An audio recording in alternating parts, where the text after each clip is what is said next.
I walked into Linda's dinner party wearing my dress uniform, hoping for once my family might show some support before my next assignment. Linda spotted me immediately and announced to the entire room, "Everyone meet my little brother Edmund. Look at him playing soldier in his pretty costume." The silence was deafening. She continued with a cruel laugh, "Check out all those participation trophy patches while you meet my fiancé Marcus, a real ranger." Her guests chuckled uncomfortably. Then, Marcus noticed my task force patch. His expression changed completely. He snapped to attention and barked, "Linda, stop. Do you know what that means?" The room stayed frozen as Marcus stared at my uniform with an intensity I hadn't expected from my sister's latest boyfriend.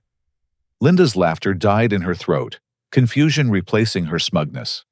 I could feel every pair of eyes in that suburban Denver living room examining me like I was some kind of specimen. This wasn't how tonight was supposed to go. I'd driven 40 minutes from my cramped apartment near downtown, rehearsing what I might say if anyone asked about my service. 2 months since my discharge, and I still couldn't find the right words to explain why I was home without sounding like I'd failed somehow. The truth was, buried under layers of classification that made normal conversation impossible. Growing up, I'd always been Linda's protector. 3 years older, I was the one who walked her to school when neighborhood bullies targeted her dramatic flair. I helped her memorize lines for high school plays and cheered from the audience when she landed lead roles. When she announced she was moving to Los Angeles after graduation to pursue acting, I was the only family member who didn't try to talk her out of it. While Linda chased Hollywood dreams, I'd taken a different path. College first, then the Army straight after graduation. My parents, Harold and Margaret, had mixed feelings about my decision. Dad understood the call to service, having worked for the Postal Service for 30 years. Mom worried constantly, but supported my choice with that quiet strength elementary school teachers develop after decades of managing chaos. My first 3 years in the Army were everything I'd hoped for.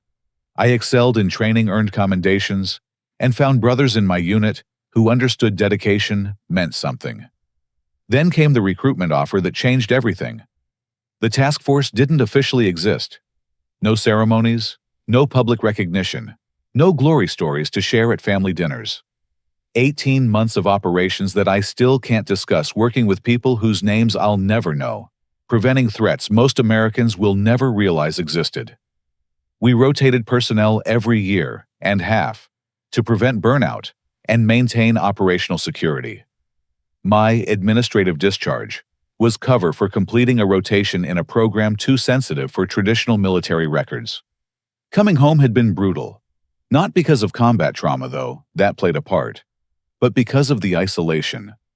I couldn't explain why I'd left the Army, couldn't discuss what I'd done, or why it mattered.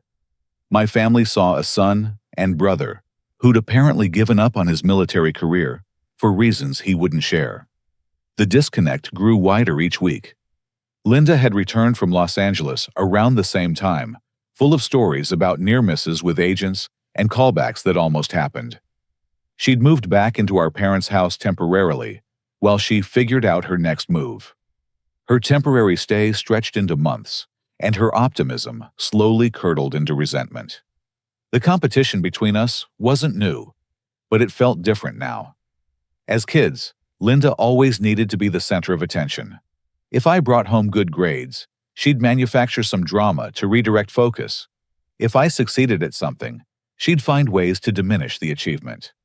I'd learned to downplay my accomplishments to keep peace in the family. But now she sensed weakness, and Linda had always been merciless when she smelled blood in the water. My inability to explain my service looked like failure to her. My struggle to find meaningful work with my real qualifications classified meant taking security guard positions that seemed beneath my education. She'd started referring to me as the family disappointment, making jokes about her washout brother who couldn't hack it in the real Army. Linda meeting Marcus had amplified her attacks. 3 months into their relationship, she'd found someone who validated her need to feel superior. Marcus was everything she wanted in a boyfriend on paper: decorated military service, steady income, rugged good looks that made her theater friends jealous. He became her trophy proof that she could land a real man while her brother struggled with civilian life. Tonight's dinner party was supposed to showcase her success. 8 guests from her local theater group, our parents, and Marcus all gathered to celebrate her engagement announcement. She'd chosen the guest list carefully, people who'd reinforce her narrative about Edmund the failure and Linda the success. I'd worn my dress uniform partly out of pride and partly out of desperation. It was the one thing I had that still represented who I'd been before everything got complicated. The ribbons and patches told a story I couldn't speak, and I'd hoped that somehow the sight of them might remind my family that I'd served my country with honor. Instead, Linda saw an opportunity to humiliate me in front of an audience. The living room held an uncomfortable mix of bohemian furniture and suburban respectability. Linda's theatrical friends clustered around the wine and cheese setup she'd borrowed money from our parents to afford. Trevor, a struggling director in his 30s, who'd been encouraging Linda's delusions about her talent, held court near the fireplace. Sharon, a divorced mother of 2, who worked part-time at a coffee shop while auditing acting classes, nodded along with whatever kept her included in the group. Our parents sat on the couch looking out of place among the artistic crowd. Dad wore his best polo shirt and khakis, the same outfit he'd worn to every special occasion for the past decade. Mom had dressed up in a floral blouse that made her look younger, though worry lines around her eyes betrayed her constant concern about both her children. Marcus stood near the kitchen island, and for the first time since meeting him, I really looked at the man my sister planned to marry. Tall and lean, with the kind of posture that screamed military training, he carried himself with confidence that seemed genuine rather than performed. His civilian clothes couldn't hide the bearing of someone who'd seen real action. When Linda introduced him as her fiancé earlier, I'd shaken his hand and felt the calluses of someone who'd spent time doing more than garrison duty. But I'd been so focused on surviving the evening that I hadn't paid attention to the man himself. Now, seeing his reaction to my uniform, I realized there was more to Marcus than Linda's shallow description suggested. "Linda," Marcus said again, his voice carrying an authority that made everyone in the room straighten slightly. "We need to talk, outside." But Linda wasn't finished with her performance. She'd worked too hard to set up this moment of triumph to let it slip away. "Marcus, sweetheart, you don't need to be polite about Edmund's costume party outfit," she said with another laugh that sounded increasingly forced. "We all know he's been struggling since he left the army.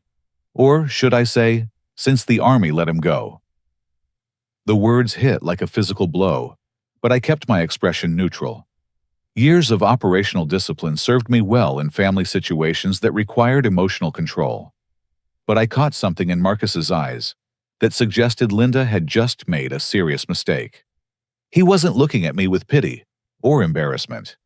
He was studying my uniform with the focused intensity of someone who knew exactly what he was seeing. And what he saw was making him very uncomfortable with his fiancé's behavior. Marcus grabbed Linda's elbow with enough firmness to make her wineglass wobble. "Outside, now." His tone brooked no argument, carrying the kind of command authority that comes from leading troops in situations where hesitation costs lives. Linda tried to laugh it off, but uncertainty flickered across her features. "Marcus, you're being dramatic. It's just family teasing." "Linda." The single word carried enough weight to cut through her protests. She allowed him to guide her toward the sliding glass door that led to her small patio, but not before shooting me a look that promised this wasn't over. Through the glass, I could see Marcus talking intently, while Linda gestured defensively. Their voices were muffled, but his body language screamed military precision. Everything about him had shifted from casual boyfriend to hardened professional. The way he stood the set of his shoulders, even how he positioned himself relative to the house, suggested training that went far beyond basic ranger school. Trevor filled the awkward silence with nervous chatter about his latest theater project. But I wasn't listening. I was processing what I'd just witnessed. Marcus hadn't just recognized my uniform. He'd recognized something specific about it. Something that had triggered a response I'd only seen in operators who'd worked classified programs. The 75th Ranger Regiment was elite infantry, No question about that. But Marcus's reaction suggested experience with special operations units that operated in spaces most rangers never saw. His immediate deference to whatever my patches represented indicated either extensive joint operations experience or direct knowledge of programs like mine. Dad cleared his throat and approached me with the hesitant manner he'd developed since my discharge. Son, maybe you could help me understand what just happened. Marcus seemed pretty serious about something. Before I could answer, Mom appeared at my other shoulder. Edmund, honey, your uniform looks very nice. I don't understand why Linda was being so mean about it. The theater crowd had gone quiet, sensing undercurrents they couldn't identify. Sharon moved closer, her expression shifting from casual interest to genuine concern. Even Trevor had stopped pontificating about experimental staging techniques. Through the glass door, I watched Marcus pull out his phone and show Linda something on the screen. Her defensive posture crumbled as she read whatever he'd displayed. When she looked back at the house, her face carried an expression I'd never seen before. Uncertainty mixed with what might have been fear. Marcus had served for 12 years, Linda had mentioned casually during previous family gatherings. Multiple deployments, decorated service, now working as an instructor at Fort Carson. At the time, I'd assumed he was standard infantry with Ranger Tab qualification. But his reaction tonight suggested a much more complex background. The Special Operations community was smaller than people realized. Units like Delta Force SEAL Team 6 and the classified task forces that handled domestic counterterrorism created networks of professionals who recognized each other across service boundaries. If Marcus had worked liaison with units like mine, he'd know exactly what my patch represented and why my discharge papers would be deliberately vague. Linda and Marcus returned from the patio, her earlier confidence replaced by visible agitation.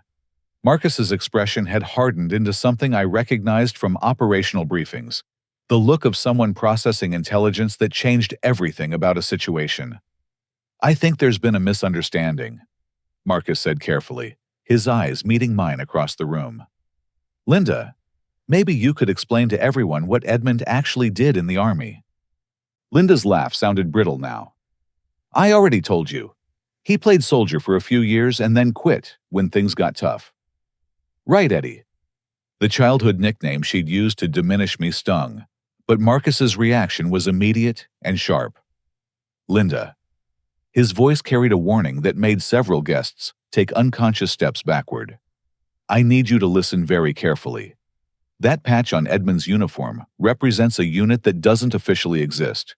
The men who wear it are handpicked for operations that never make the news, because success means nobody ever knows they happened.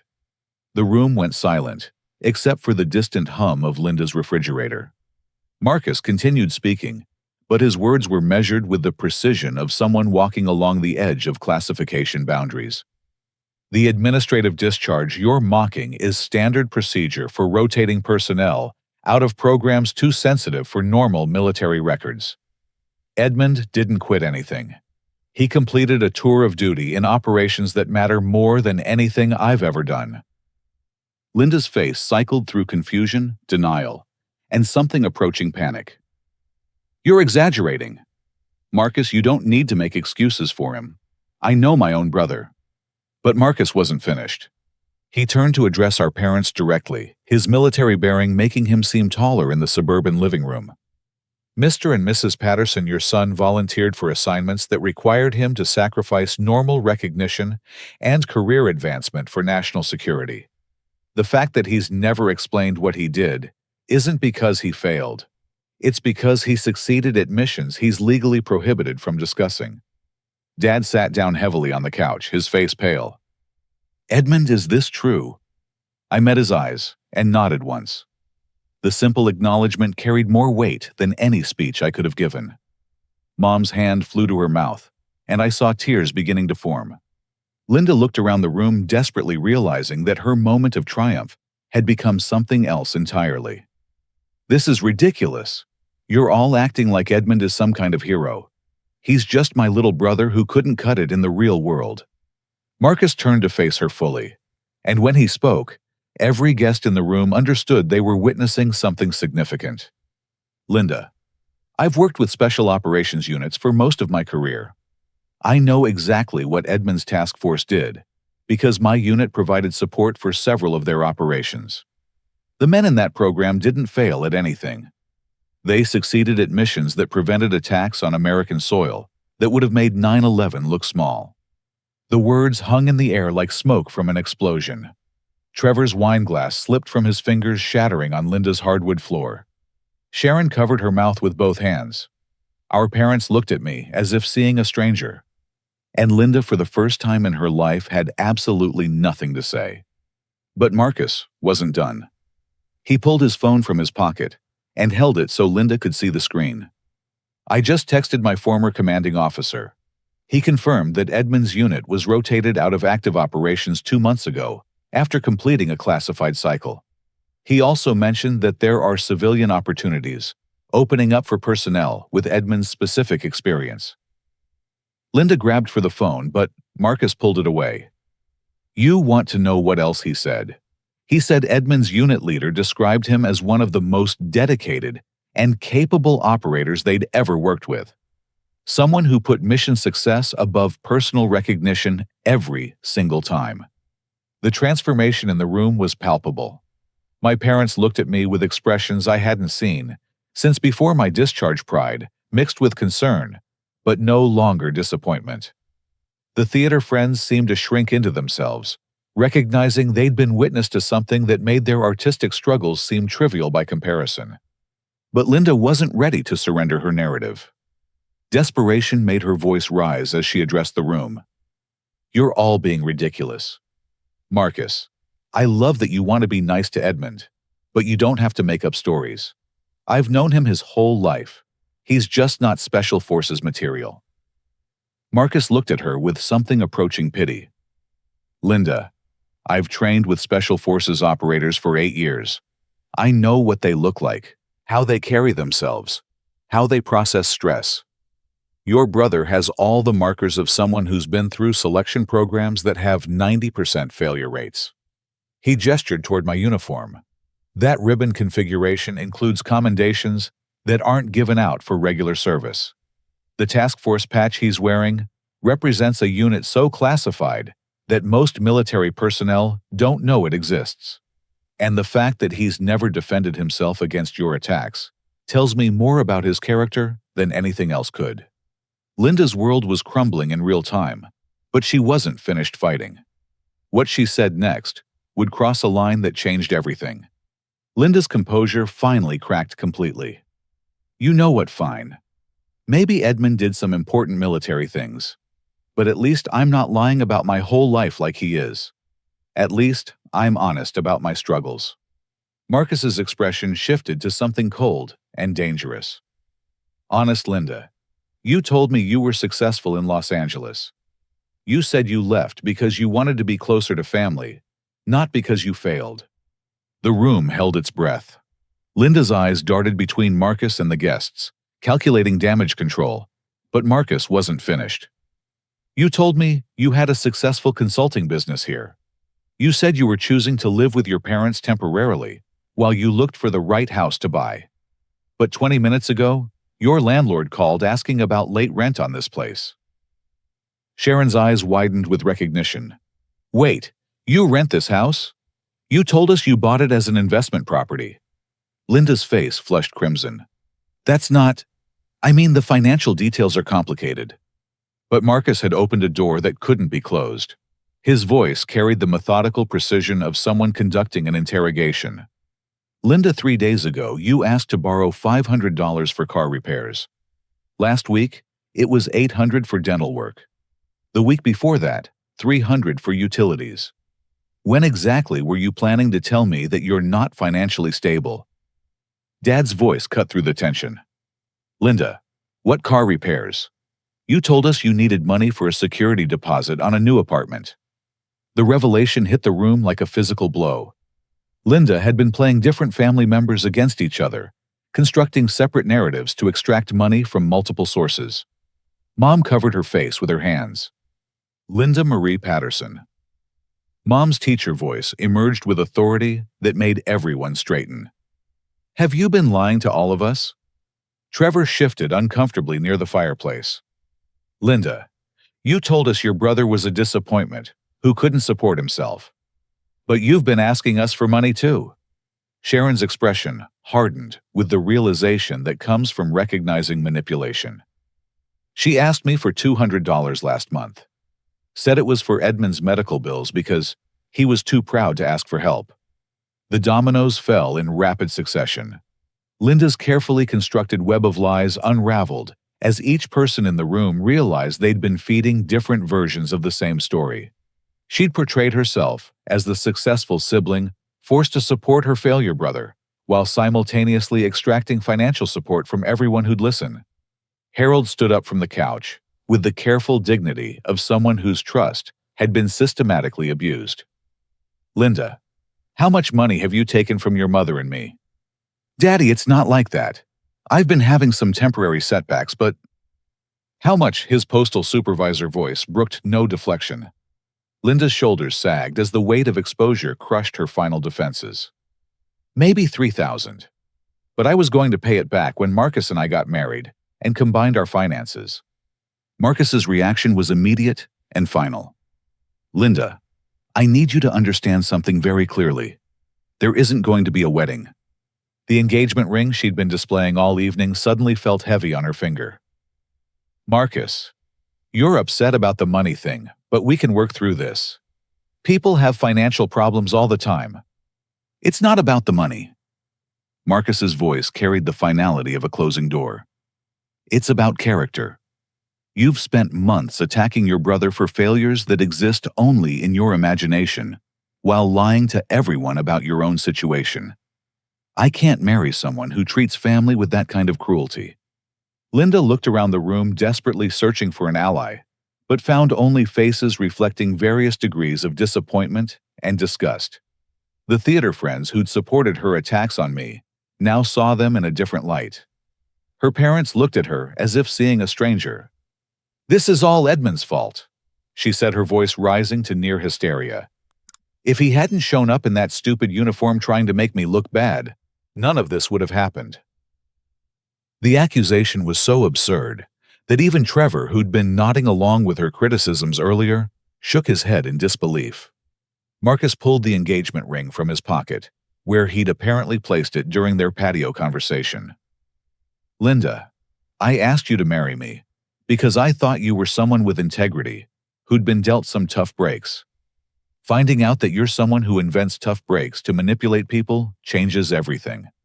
He set the ring on Linda's coffee table with the careful precision of someone who'd made an irreversible decision.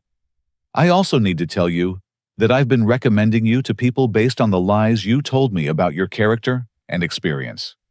I'm going to have to make some very uncomfortable phone calls. The revelation that Marcus had been actively helping Linda professionally based on false information was the final straw. She'd not only damaged her own reputation, but had unknowingly damaged his by making him an unwitting accomplice to her deceptions. Linda's voice became shrill with desperation. You can't just abandon me because of some financial misunderstandings. Edmund has been poisoning you against me since the moment you met him. Edmund. Marcus looked at her with genuine confusion. Edmund has never said a negative word about you in my presence. Every conversation I've had with him, he's either deflected questions about family or expressed concern for your well-being. The truth of that statement hit everyone in the room simultaneously. Despite Linda's months of public attacks on my character and service, I'd never reciprocated or defended myself by exposing her lies. I'd absorbed her criticism and maintained family loyalty, even when it cost me relationships and respect. Sharon's voice cut through the silence with the clarity of someone who'd finally seen enough. Linda, I've watched you tear down your brother for months, while he's never said anything bad about you. Even tonight, he didn't defend himself when you attacked him in front of all these people. Trevor nodded reluctantly. She's right. Edmund could have exposed your financial problems weeks ago, but he never said anything. Dad's voice carried the weight of parental authority pushed to its breaking point. Linda, your brother has been covering for you since you were children. He's taken blame for things you did, given you credit for his achievements, and apparently kept your secrets even when you were destroying his reputation. Mom stood up from the couch with maternal fury finally directed at the right target.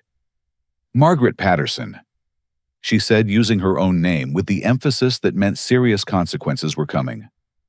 I have spent months worrying about Edmund's adjustment to civilian life, while you've been lying to us about needing help and making us think he was the problem. Linda tried one more desperate gambit. You're all overreacting. Every family has financial issues and personality conflicts. Marcus, you're throwing away our relationship over normal family drama. But Marcus had reached his conclusion with military decisiveness. Linda, normal family drama doesn't include systematically destroying someone's reputation with lies while stealing money from elderly parents. Normal family drama doesn't include attacking someone for failures that don't exist while hiding your own failures behind manipulation. He turned to address me directly for the first time since the evening began. Edmund, I owe you an apology. I formed opinions about you, based on information from someone whose word I trusted. I should have gotten to know you independently. Before I could respond, Linda made her final desperate play. Edmund's not some hero, Marcus. Ask him what really happened in the army. Ask him why he won't talk about it. There's probably something shameful he's hiding. The challenge hung in the air like a gauntlet thrown down in medieval combat. Everyone in the room turned to look at me, waiting to see how I'd respond to my sister's ultimate betrayal. Marcus's expression shifted to something approaching anger. Linda, I know exactly what happened in Edmund's military service. And the reason he won't talk about it isn't shame. It's honor. Marcus's phone buzzed with an incoming text. He glanced at the screen, and his expression grew even more serious. That's actually perfect timing. My former commanding officer just sent me something I think this room needs to hear. He held up the phone so everyone could see he was reading from an official message, not making something up on the spot. Edmund's task force was part of Joint Special Operations Command. They specialized in domestic counterterrorism operations that prevented attacks on American soil. The unit's existence is classified because acknowledging it would compromise ongoing operations and reveal capabilities we don't want enemies to know about. Linda tried to interrupt, but Marcus continued with military precision. The reason Edmund received an administrative discharge instead of completing a full military career is because the psychological demands of the program make extended service inadvisable. Operators are cycled out after 18 months to prevent burnout and maintain operational effectiveness. Dad leaned forward with the focused attention he'd shown when learning new postal regulations. Marcus, are you saying Edmund was preventing terrorist attacks here in America? I'm saying that Edmund's unit worked on threats that most Americans never hear about, because success in that program means the threats never materialize into attacks that make the news. Marcus pocketed his phone and addressed the room with the authority of someone who'd earned the right to speak on the subject. I've worked joint operations with units like Edmund's. The men selected for those programs are chosen for psychological stability, tactical capability, and moral character that can withstand situations most people can't imagine. The fact that Edmund has never sought credit or recognition for his service is exactly the kind of character that gets you selected for that level of responsibility. Trevor's voice was small when he spoke. So when Linda was making fun of his patches, she was mocking decorations for preventing terrorist attacks. Those aren't participation trophies, Marcus confirmed. They're commendations for operations that saved American lives in ways that can't be made public without compromising future missions. The room absorbed this information with the stunned silence of people realizing they'd completely misunderstood a situation. But Linda wasn't finished fighting. This is all just Marcus making Edmund sound impressive because he feels guilty about breaking up with me. You don't know Edmund like I do. He's not special operations material. Marcus's response carried the patient tone of someone explaining basic concepts to a child. Linda, I've spent 8 years training with special operations personnel. I know what they look like, how they think, how they process stress, and make decisions under pressure. Your brother has every indicator of someone who's been through selection processes that eliminate 95% of candidates.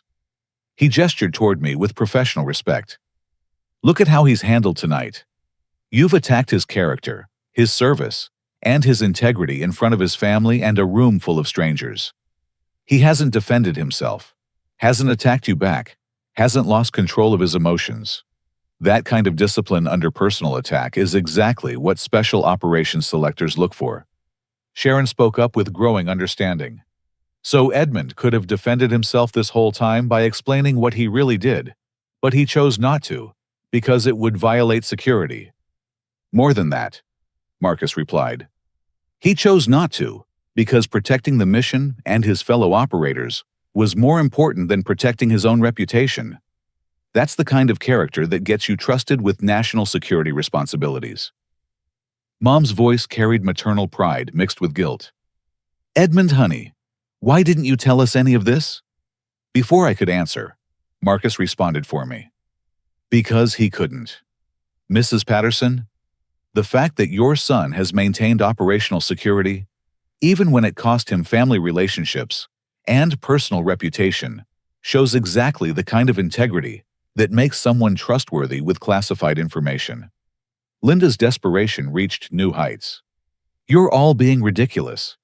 Marcus is just trying to make me look bad because he's upset about the money situation. Edmund isn't some secret agent superhero. Marcus pulled out his phone again. Linda, would you like me to call my commanding officer and put him on speaker? He can explain exactly what Edmund's unit accomplished without violating classification. The offer hung in the air like a challenge that Linda clearly didn't want to accept. Her bluster deflated as she realized Marcus wasn't bluffing about his connections or knowledge. Harold stood up with the slow deliberation of someone processing life-changing information. Son, I need to apologize to you.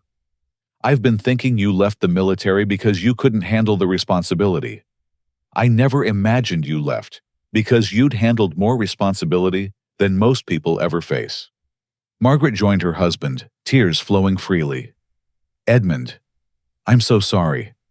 I've been worried about you for all the wrong reasons. I thought you were struggling to adjust because you hadn't succeeded in the military. I didn't know you were struggling because you'd succeeded at things you couldn't talk about. The family reconciliation moment was interrupted by Linda's increasingly frantic protests.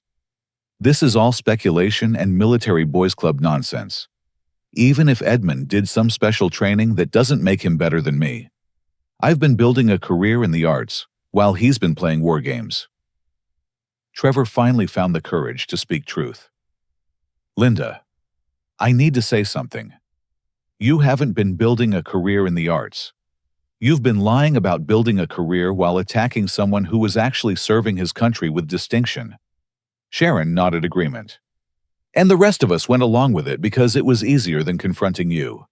We all owe Edmund an apology. But Marcus wasn't finished with his revelations. There's something else Linda should know about Edmund's service record.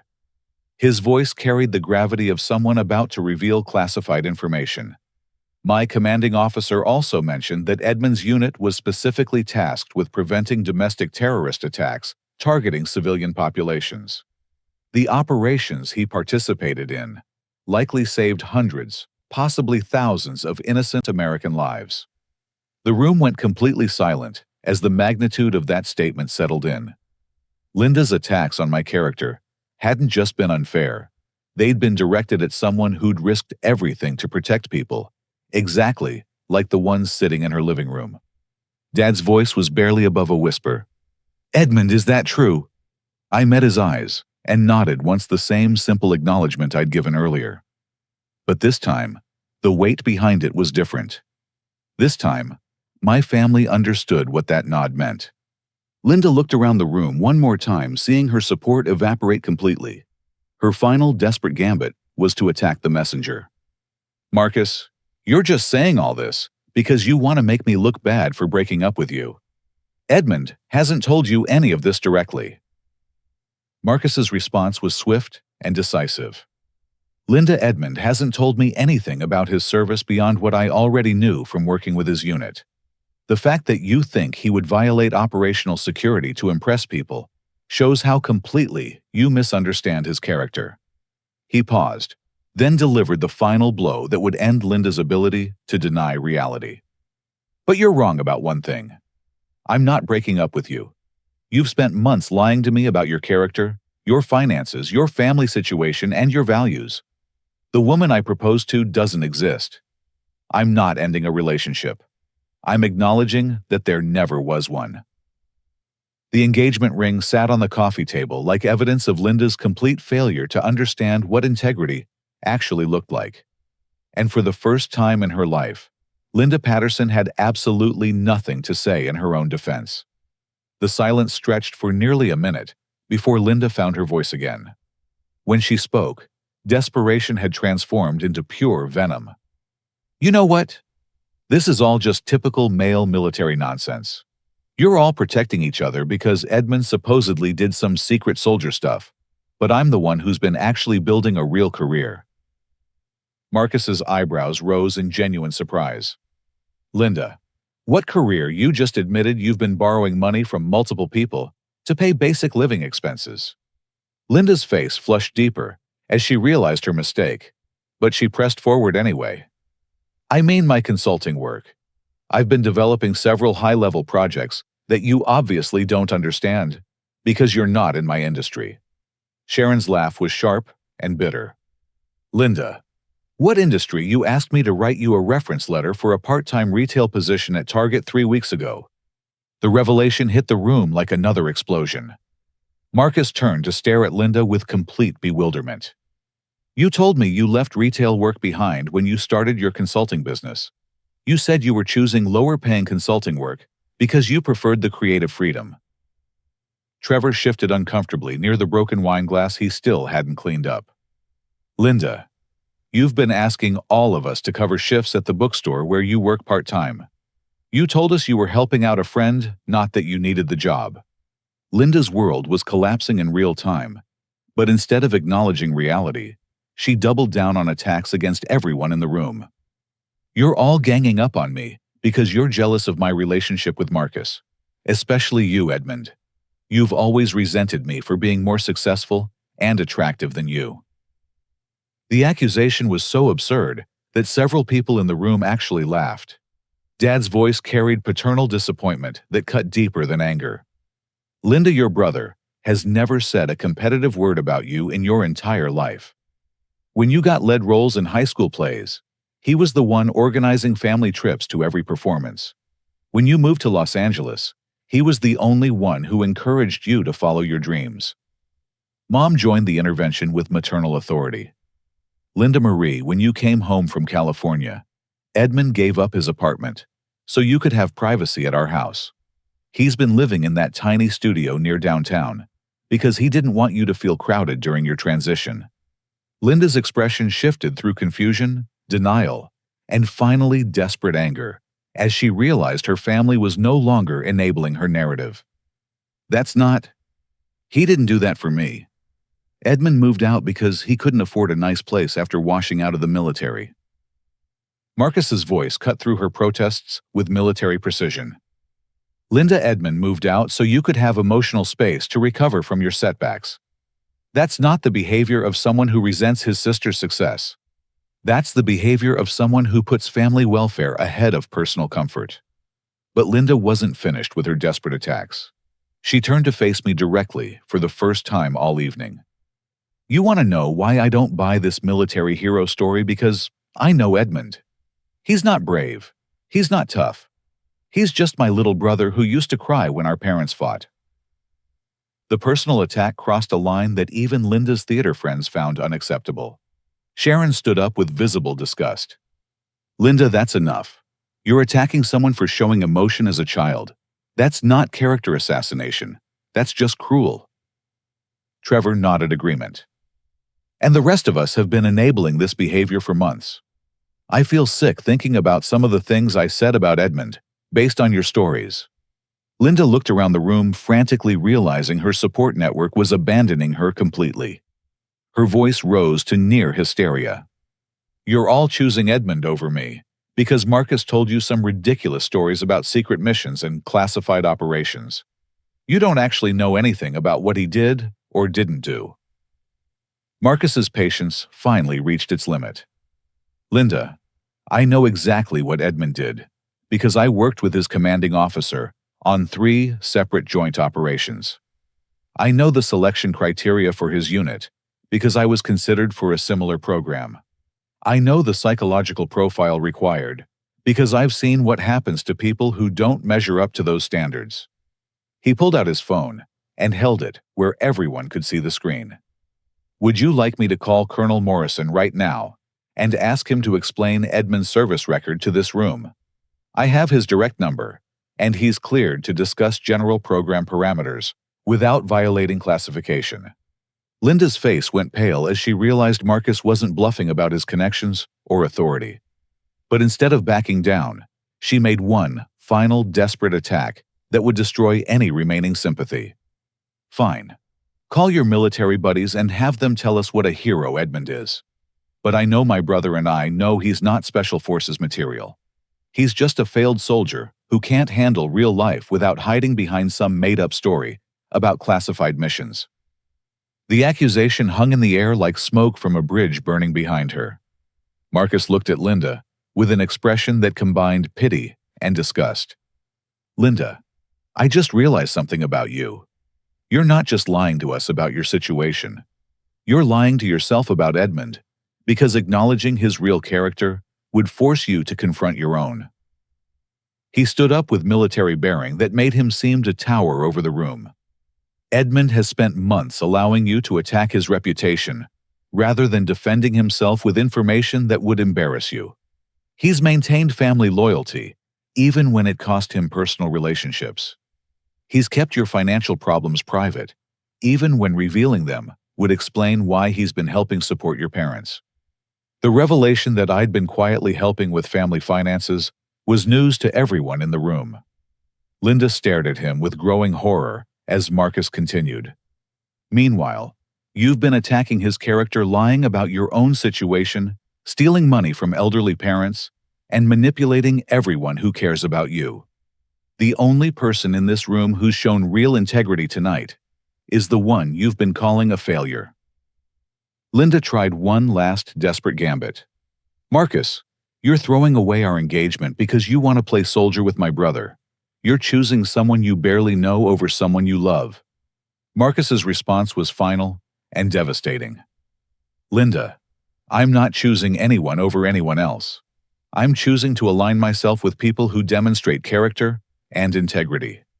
Tonight has shown me exactly who you are, and it's not someone I can respect, much less marry. He walked to the coffee table and picked up the engagement ring. I need you to understand something very clearly. This isn't about Edmund or his service record. This is about you. You're someone who attacks family members for imaginary failures, while hiding real failures behind manipulation and lies. Linda's last stand was crumbling, but she wasn't finished fighting. What she said next would ensure there was no path back to family reconciliation. If you all want to worship Edmund for his precious military service, go ahead. But don't come crying to me when you find out what he's really like. Some of us have to live in the real world instead of hiding behind government secrecy and military hero worship. The words sealed her fate with absolute finality. She just attacked not only my service, but the concept of military sacrifice itself, in front of a room that now understood exactly what my service had entailed. Marcus looked at her with something approaching amazement. Linda, your brother volunteered for the kind of service that most people can't imagine, completed it with distinction, and then came home to face family attacks rather than defend himself with classified information. If you can't see the character that represents, then you're beyond help. And with that, Linda Patterson's reign of manipulation and cruelty came to its deserved end. Marcus set the engagement ring on Linda's mantelpiece with the finality of a closing door. Linda, I want you to understand something completely.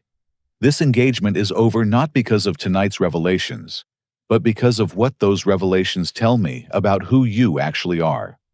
Linda's voice cracked with desperation. Marcus, please don't do this in front of everyone. Can't we talk privately and work this out? There's nothing to work out. His military bearing made the words sound like an official pronouncement. I proposed to someone I thought had integrity and compassion. Tonight, I discovered I was engaged to someone who attacks family members for imaginary failures while lying about real ones. The theater crowd began gathering their belongings, with the awkward haste of people desperate to escape an uncomfortable situation. Trevor approached the broken wine glass with nervous energy. Linda, I think we should probably head out and let you handle family stuff privately. Sharon was already at the door. I'll call you later in the week. The tone suggested no such call would be coming. Linda watched her support network dissolve in real time. Wait, you don't all have to leave. We can still salvage the evening. But the guests were already filing out with mumbled excuses and averted eyes. Within 5 minutes, only family remained in the living room that had witnessed Linda's complete exposure. Dad stood up with the slow deliberation of someone processing life-changing information. Linda, I need you to explain something to me. How much money have you actually borrowed from your mother and me? Daddy, I already told you it was around $3,000, but I can pay it back when I get established. Don't lie to me anymore. His postal supervisor voice brooked no deflection. I went through the bank statements this morning after you asked for money yesterday. It's been $7,800 over the past 4 months. Mom covered her mouth with both hands. Linda, that's our vacation fund. We've been saving for 5 years to take a cruise for our 40th anniversary. The revelation hit Marcus like a physical blow. Linda, you've been stealing retirement money from your parents while attacking Edmund for not contributing to the family? Linda's voice became shrill. It wasn't stealing. They're my parents. Family helps family during difficult times. Family doesn't lie about the help they need, Harold replied with quiet dignity. Family doesn't attack other family members while taking money under false pretenses. Marcus turned to address me directly. Edmund, did you know about Linda's financial situation? I met his eyes and nodded. I've been helping Mom and Dad with groceries and utilities for the past month. I thought they were having budget problems because of rising costs, not because Linda was taking their savings. The admission stunned everyone in the room. Margaret's eyes filled with tears as she realized I'd been quietly helping while allowing Linda to paint me as a burden. Edmund, honey, why didn't you tell us where the extra money was coming from? Before I could answer, Marcus responded with professional insight. Because that's what people with real integrity do, Mrs. Patterson. They help without seeking credit, and they protect family members, even when those family members are attacking them. Linda's desperation reached new heights. This is all just Marcus manipulating everyone to make me look bad. He's probably been planning this breakup for weeks and looking for an excuse. Marcus's laugh was cold and humorless. Linda, I was planning to propose to you publicly tonight. I had a speech prepared about how much I admired your loyalty to your family and your resilience in facing challenges. Finding out that everything you told me about yourself was a lie has been one of the most disappointing experiences of my military career. He pulled out his phone and showed the screen to the room. I also need to make some very uncomfortable phone calls. I recommended you for a position with the Base Family Services Program, based on your supposed experience with family counseling and crisis management. I'm going to have to explain to my contacts that I was giving references for someone who doesn't actually exist. The revelation that Marcus had been actively helping Linda professionally made her betrayal even more devastating. She'd used his trust to gain opportunities she wasn't qualified for, while systematically destroying his respect for her brother. Dad's voice carried parental authority pushed to its breaking point. Linda, you're going to pay back every penny you've taken from us, and you're going to do it honestly. No more lies, no more manipulation, no more attacks on your brother. With what money? Linda's voice was bitter. I'm working part-time retail, and nobody's going to hire me for consulting work without references. Then you'll work multiple part-time jobs until you've made this right, Mom replied with maternal firmness. And you'll do it without expecting your brother to cover for you anymore." Marcus stood up to leave, but turned back to address Linda one final time. "Linda, I want you to understand something about character. Real strength isn't about never facing problems. It's about how you handle problems when they arise. Edmund faced challenges in military service and handled them with honor. You faced challenges in civilian life and handled them with lies and manipulation." He looked around the room at the family that was finally seeing Linda clearly. "Your brother has been showing grace under pressure for months, while you attacked him publicly. That's the kind of character that gets people selected for special operations. Your behavior tonight is the kind of character that gets people discharged from basic training." Linda tried one final desperate attack. "Marcus, you're just trying to hurt me because I hurt your feelings. Edmund isn't some perfect hero, and you know it." Marcus's response was swift and final. "Linda, I never said Edmund was perfect. I said he was someone with integrity and character who'd served his country with distinction. The fact that you can't tell the difference between those things says everything anyone needs to know about your judgment." He headed toward the door, then stopped and turned back. "Edmund, I'd like to talk with you sometime about career opportunities. There are positions in the private security sector that specifically value the kind of experience you have. People with your background and character are exactly what companies need for high-level consulting work." Before I could respond, his phone rang. Marcus glanced at the caller ID, and his expression shifted to something approaching amazement. "That's actually Colonel Morrison calling me back." He looked at Linda with something resembling pity. "Would you like me to answer it and put him on speaker so he can explain Edmund's service record to your family? It might help everyone understand exactly what kind of man you've been attacking for the past 4 months." Linda's face went completely pale as she realized Marcus wasn't bluffing about his connections or his knowledge of my service. "No," she whispered. "That's not necessary." Marcus answered the call anyway, stepping aside for a brief conversation that ended with him nodding and saying, "Yes, sir. I'll pass that along." He hung up and turned to address the room. "Colonel Morrison wanted me to tell Edmund that his security clearance review has been completed, and there are opportunities opening up with defense contractors that specifically need his expertise. He'll be receiving a call tomorrow about a position that starts at twice what most people make after 10 years in corporate security." The revelation that my career prospects were about to improve dramatically, while Linda's collapsed completely, was the final blow to her narrative about family success and failure. Marcus headed for the door with military purpose. "Edmund, I'll text you my number. We should definitely talk soon. Mr. and Mrs. Patterson, it was an honor meeting you, and I apologize that it took me this long to recognize your son's true character." As he reached the door, he turned back one last time. "Linda, I hope someday you figure out the difference between people who have character and people who just talk about having character. Your brother is the real thing. You could learn a lot from him if you ever decide to stop attacking him." And with that, Marcus walked out of Linda's life forever, leaving behind a family that was finally ready to see their children clearly. The room fell silent, except for Linda's quiet sobbing, as the full weight of her choices finally settled in. Her engagement was over. Her financial lies were exposed. Her professional prospects were ruined, and her family relationships were permanently altered.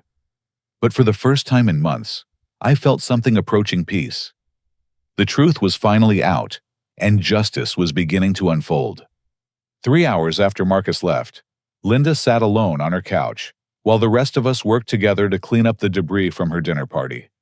Dad swept up the broken wine glass, while Mom collected empty plates, with the methodical efficiency she'd developed from 30 years of managing elementary school chaos. I found myself in Linda's kitchen, washing dishes that represented the last remnants of her attempt to showcase a life built on lies. The irony wasn't lost on me that I was cleaning up after the woman who'd spent months attacking my character and integrity. "You don't have to do that," Mom said softly, appearing beside me with a dish towel. "You've done enough for this family." "It's just dishes, Mom. I handed her a clean plate. Besides, we're family. This is what we do. Margaret Patterson looked at her older son with eyes that held 30 years of maternal love, mixed with fresh understanding. Edmund, honey, I need you to know how sorry I am. I should have trusted you. I should have known that if you couldn't explain something, it was because you had good reasons, not because you were hiding failure. Dad appeared in the kitchen doorway with careful dignity. Son, I owe you an apology that's been 4 months overdue. I let my disappointment about not understanding your situation turn into doubt about your character. That was wrong of me. Before I could respond, my phone rang. The caller ID showed a number I recognized from my classified service days. Colonel Morrison calling exactly as Marcus had predicted. Excuse me for a minute, I said, stepping onto Linda's back patio to take the call in private. Edmund, good to hear your voice. Colonel Morrison's tone carried the warmth reserved for operators who'd earned genuine respect. Marcus filled me in on your situation tonight. Sounds like it's time we got you properly situated in civilian life. Sir, there's a position with Blackwater Consulting that's perfect for your background. They're looking for someone with your specific experience to head up domestic security operations for corporate clients. Starting salary is $120,000 full benefits, and the work will actually matter. The number was more than double what I'd been making in security guard positions, but more importantly, it was work that would use my real skills and experience. The company understands the classification issues around your service record, Colonel Morrison continued. They have the clearances necessary to verify your background without requiring you to violate operational security. You'd be working with other operators who understand what you've been through. I thanked the colonel and promised to consider the opportunity seriously. As I hung up, I realized Marcus had been more than generous in his support. He'd essentially arranged for my transition to meaningful civilian work within hours of meeting me. When I returned to the kitchen, my parents were waiting with expressions that mixed curiosity with hope. Good news, Dad asked. Potentially very good news.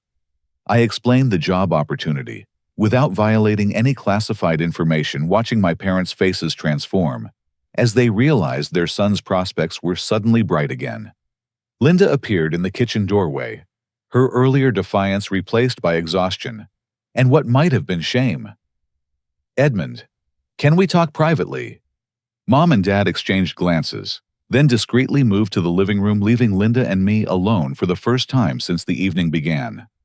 I suppose you're feeling pretty vindicated right now, Linda said, her voice barely above a whisper. No, I replied honestly. I'm feeling sad. Sad that it took this long for our family to start being honest with each other. Sad that you felt like you needed to tear me down to build yourself up. Sad that we've wasted months on lies when we could have been helping each other. Linda's composure cracked. I don't know how to come back from this, Edmund. I've ruined everything. My relationship, my reputation, my family's trust. I don't even know who I am if I'm not the successful sister. The admission was the first completely honest thing Linda had said all evening. For the first time in months, I saw my actual sister instead of the persona she'd constructed. You're someone who's been struggling and made bad choices about how to handle it, I said gently. That doesn't make you irredeemable. It makes you human. But I've been so cruel to you. I've said terrible things about your service, your character, your worth as a person. How can you even stand to be in the same room with me? I leaned against her kitchen counter and chose my words carefully.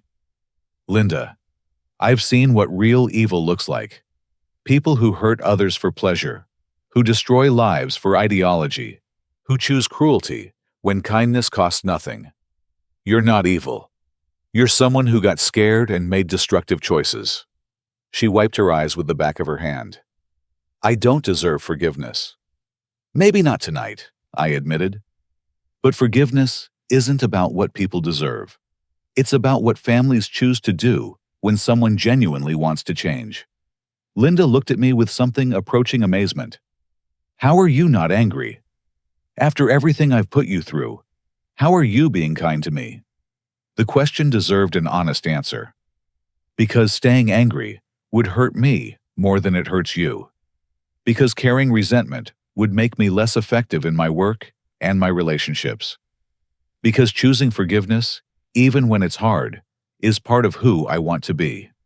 She nodded slowly, processing concepts that seemed foreign to her experience. What do I do now? How do I fix this? You start by being honest, I said.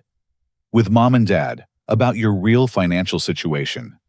With yourself about what you actually want to do for work. With everyone you've lied to about making genuine amends. And you'll help me.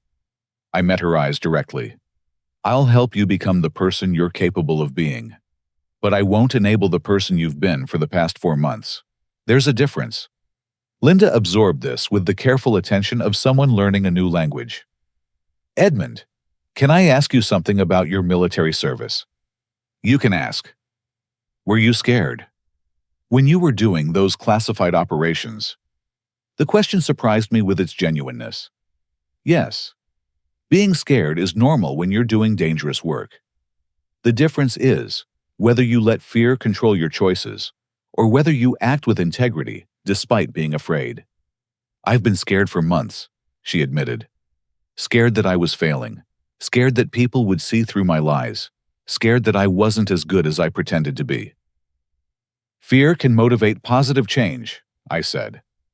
Or it can motivate destructive choices. Tonight, you learned what happens when you choose destruction.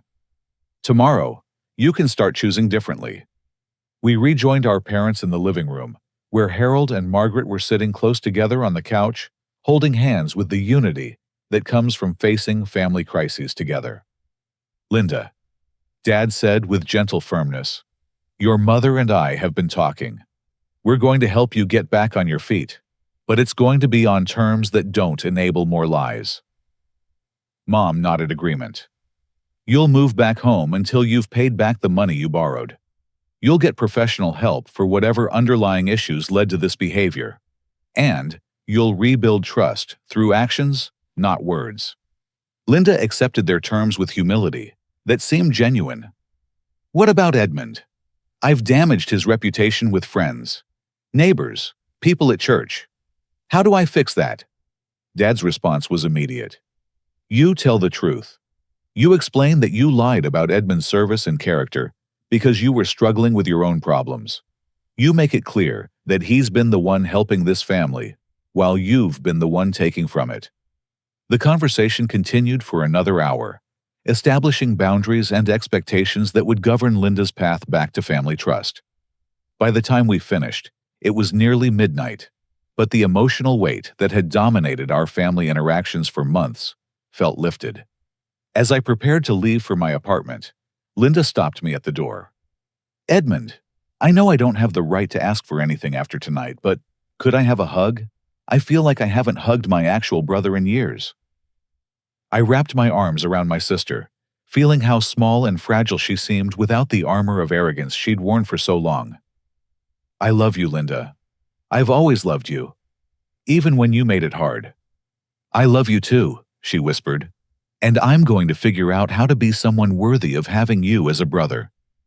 6 months later, I was settled into my new position with Blackwater Consulting, doing work that mattered with colleagues who understood where I'd come from. Linda had completed a financial management course and was working 2 part-time jobs while living at home, slowly paying back the money she'd taken. More importantly, she was in therapy, addressing the underlying insecurities that had led to her destructive behavior. Marcus had become a close friend, someone I could talk with about military service and civilian transitions. Our friendship was built on mutual respect and shared understanding of what service actually meant. Most surprisingly, our family dinners had become something to anticipate rather than endure. With honesty replacing manipulation and truth replacing comfortable lies, we'd discovered what the Patterson family could be when everyone was allowed to be authentic. Linda's journey toward becoming someone trustworthy was ongoing, but her progress was genuine.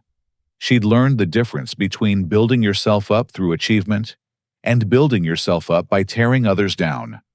More importantly, she'd learned that real strength comes from facing truth, not hiding from it. The night Marcus saw my task force patch, and everything changed, taught our family lessons about character integrity and the cost of living authentically. But the most important lesson was that families can heal when members choose truth over comfort, accountability over enabling, and love that demands growth over love that accepts destruction. Real honor isn't about recognition or glory. It's about serving something larger than yourself, even when nobody knows.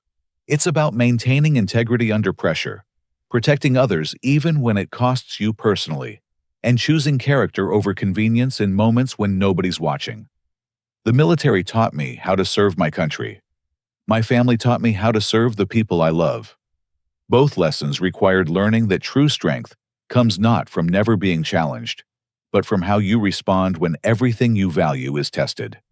Sometimes justice looks like dramatic courtroom victories or public vindication. But sometimes it looks like a family learning to see each other clearly, choosing truth over comfortable lies, and discovering that love combined with accountability creates space for everyone to become their best selves. The task force patch that started it all still hangs in my closet, a reminder that the most important battles are often the ones nobody knows you fought. And the most important victories are often the ones that create space for other people to win too. Now, I want to hear from you. Have you ever found yourself in a situation where staying silent was the honorable choice, even when speaking up could have cleared your name? How do you handle family members who tear you down instead of building you up? Leave your thoughts in the comments below. If this story resonated with you, please hit the like button and share it with someone who needs to hear about choosing character over convenience. And don't forget to subscribe for more stories about real people facing real challenges with courage and integrity. Thank you for listening, and remember, your worth isn't determined by other people's recognition. It's determined by the choices you make when nobody's watching, and the integrity you maintain when everything's on the line. Until next time, keep serving something bigger than yourself.